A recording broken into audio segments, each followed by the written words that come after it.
How to enable or disable profile viewing option on LinkedIn.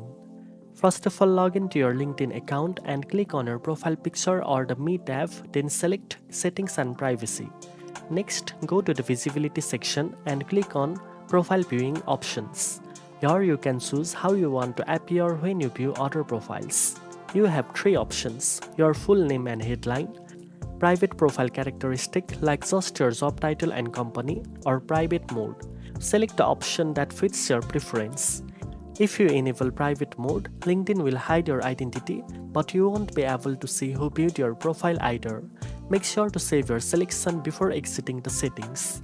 Adjusting your profile viewing options helps you control privacy while browsing, making LinkedIn more comfortable for networking or resourcing others discreetly. Now you know how to enable or disable profile viewing options on LinkedIn. If you found this video helpful, don't forget to like, share and subscribe for more career tips. Thanks for watching and I'll see you in the next one.